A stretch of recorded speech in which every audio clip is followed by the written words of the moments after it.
السلام علیکم ورحمۃ اللہ وبرکاتہ۔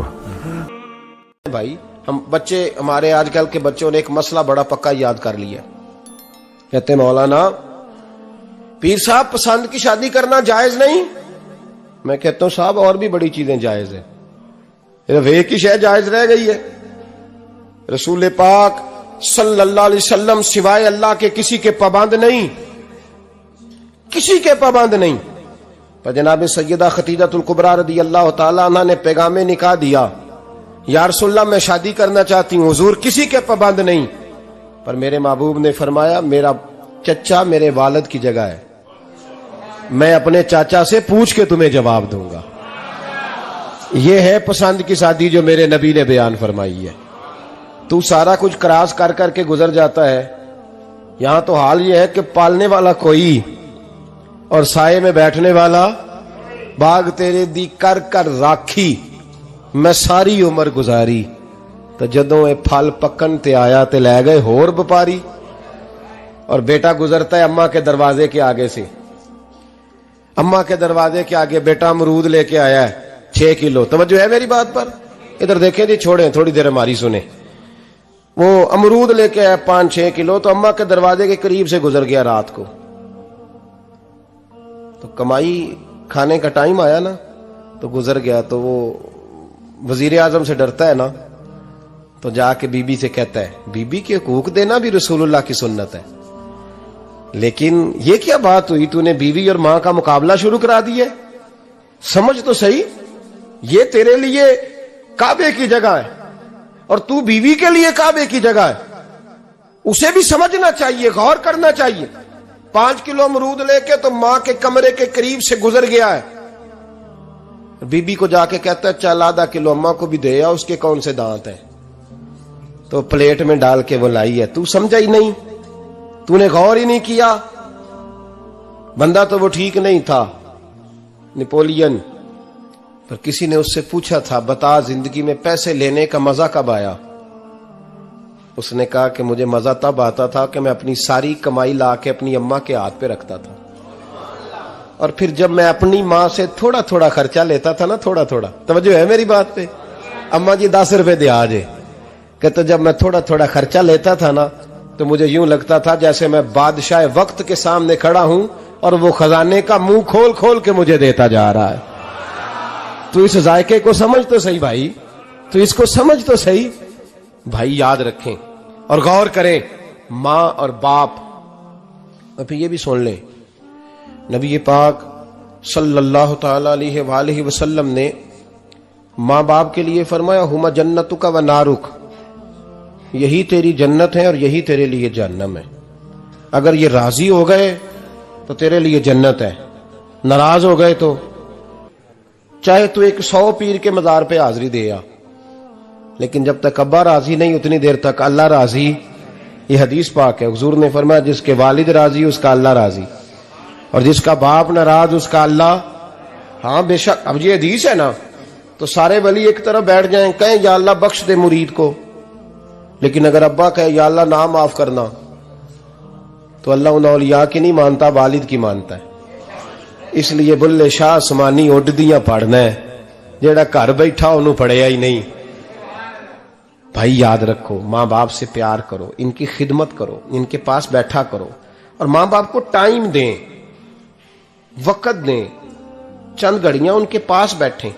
آپ یقین کریں ابا جی سے آپ مشورہ کر لیں، صرف مشورہ، مرضی بے شک اپنی کریں، لیکن اس مشورے میں آپ کو اتنا سایہ ملے گا کہ زندگی میں کبھی ناکامی نہیں ہوگی۔ پر اسی سجن دی مننی ابے دی نہیں مننی، وہ پھٹے پہ جو نلائق ہماری طرح کا بیٹھا ہے اس سے مشورہ لینا ہے، والد سے نہیں لینا۔ باپ کے پاس بیٹھیں، اس سے مشورہ لیں۔ میرے ابا جی کسان تھے، میں نے اپنی زندگی میں ڈھیروں چیزیں اپنے باپ سے سیکھی ہیں، درجنوں چیزیں سیکھی ہیں۔ میرے والد بڑے خوددار تھے، مزاج میں عجیب سی خودداری تھی۔ کوئی بندہ کبھی حال پوچھ لیتا تھا نا کہ حالات کس طرح کے ہیں، تو فرماتے تھے بھائی اگر بتانا ہوا تو اپنے اللہ کو بتاؤں گا۔ الحمدللہ بڑا فضل ہے، میں نے ان کے ہاتھوں پہ ہمیشہ چھالے دیکھے، ہمیشہ چھالے، لیکن ان کا ہاتھ کبھی کسی دنیا دار کے سامنے پھیلتا ہوا نہیں دیکھا. لوگ مجھے کہتے ہیں آپ کس پیر صاحب کے صاحبزادے ہیں؟ تو میں کہتا ہوں میں اس پیر کا صاحبزادہ ہوں جس نے محنت کر کے حلال کی کمائی کھائی ساری زندگی. یہ لوگ پیر نہیں ہوتے, یہ مرشد نہیں ہوتے. اور میں نے درجنوں چیزیں سیکھی ان سے. تو سیکھنے تو بیٹھ, تجھے ہزاروں چیزیں ملیں گی. بھائی اپنی زندگی میں ماں باپ کی طرف دیکھو, سب سے ضروری کام ہے انہیں وقت دو. اماں کے او بھائی بڑا مشکل ہے دنیا داروں سے تعریف کرانا. اماں دے کول تے ایویں 2 منٹ راتی بھئی نہ آکھی اماں پیر کٹے نہ رضائی جو تیرے گھٹ چھڑا. تے اماں کہندی جا میرا پتر تھکیا آیا ہے تو سو جا کے. میں کدو کام لگی سا, میں کدو حل وان ڈئی سا, جا سو جا کے. بس یہ کاروائی ہے. تو نے 2 منٹ کے لیے کہہ دیا, سویرے پورے محلے میں تیری اماں کہے گی اللہ میرے پتر ورگا پتر سارے نو دے. راتی آندا ہے تے مینوں گھٹ کے سوندا ہے. اللہ گھٹیا کوئی نہیں سویا بھی کاروائی پائی سو, لیکن وہ سب کو بتاتی ہے. تو بھائی اتنی قیمتی چیز اور تو چھوڑ کے میں کبھی جلسے سے دیر سے آتا تھا نا, اب تو جاتا نہیں زیادہ جگہوں پہ. کوشش کرتا ہوں کہ چلو ماحول کے مطابق, تھوڑا خشک آدمی ہوں تو ہر جگہ سیٹ نہیں ہو پاتا, اس لیے کم جاتا ہوں. تو کبھی رات کو آتے تھے نا دیر سے, میری اماں جی شوگر کی مریض تھیں, تو میں چھوٹے بھائی کو فون کرتا تھا کہ اماں جی سو گئے, کہنے سو گئے. میں کہتا تھا کہ تو نہ اس طرح کر, نیچے آ جا, 2 بج گئے, وہ شوگر کی مریض ہے, آنکھ کھل جائے نا تو دوبارہ لگتی نہیں بزرگوں کی, تو دروازہ کھول دے, اندر دستک دی تو دقت ہوگی. تو میں جوتے اتار کے اندر داخل ہوتا تھا, تو پہلا قدم رکھتا تھا تو میری اماں بول پڑتی تھی پتر آ گئے آ گئے. او بھائی تو اس درد کو سمجھنا, کوئی تجھے ملے گا, کوئی ملے گا تجھے ایسا. اب میں دور دراز بھی چلا جاتا ہوں, ان کی زندگی میں نہیں جا پایا, کہتے ہیں ہم نے نہیں جانا, گھر میں رہنا ہے. اس کیف کو سمجھ لے, اس دولت کے قریب ہو جا. حضرت ابو ہریرہ رضی اللہ تعالیٰ عنہ فرماتے ہیں میری اماں بوڑھی تھیں, میں ان کی خدمت کرتا تھا. باپ کی خدمت اور ماں کی خدمت سب کے حصے میں نہیں آتی. یہ رب جسے محبوب رکھتا ہے اسے یہ موقع عطا کرتا ہے. خوش نصیب ہے جسے بوڑھا باپ ملے اور وہ نوکری کرے. خوش قسمت ہے جس کو بیمار ماں ملے اور وہ نوکری کرے. حضرت ابو ہریرہ فرماتے ہیں میری اماں بوڑھی تھیں, تو ان کا معدہ کمزور ہو گیا تھا, تو میں اٹھا کے پخانہ پیشاب کرتا تھا تو کئی دفعہ میرے اوپر کر دیتی تھی. یہ حضرت ابن جوزی علیہ رحمہ نے اس کو لکھا ہے. فرماتے ہیں میرے دل میں خیال آتا تھا کہ میں بڑا خدمت گزار ہوں اپنی ماں کا. ایک دن میں حضرت عمر کے پاس بیٹھا تھا ان کے دور خلافت میں, تو ایک شخص آ گیا. اس شخص نے آ کر کے کہا کہ حضرت عمر سے حضور ایک مسئلہ پوچھنا ہے. فرمایا پوچھو.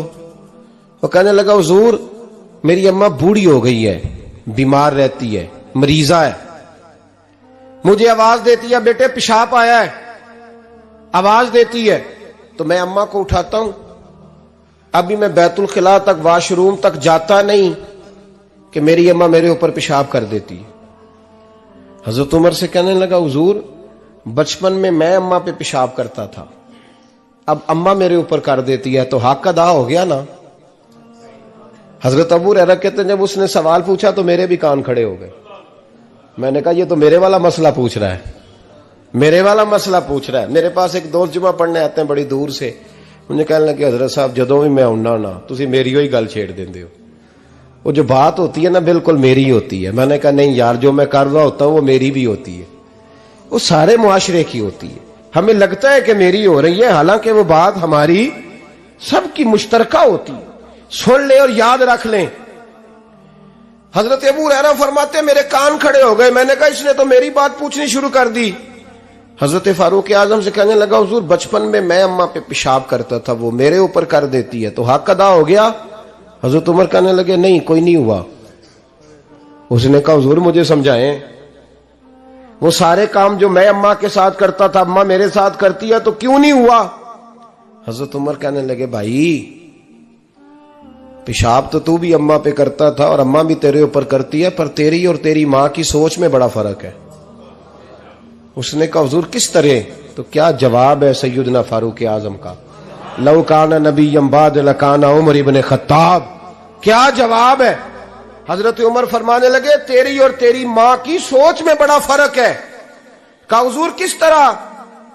فرمایا جب تیری اماں تیرے اوپر پیشاب کرتی ہے نا تو تو دعا کرتا ہے کہ یا اللہ بوڑھی ہو گئی ہے اسے پردہ دے دے، اور جب تو اپنی اماں پہ پیشاب کرتا تھا تو وہ دعا کرتی تھی یا اللہ میرے لال کو لمبی زندگی عطا فرما. فرمایا یہ تیرا اور اس کا فرق ہے، تو پردے کی دعائیں.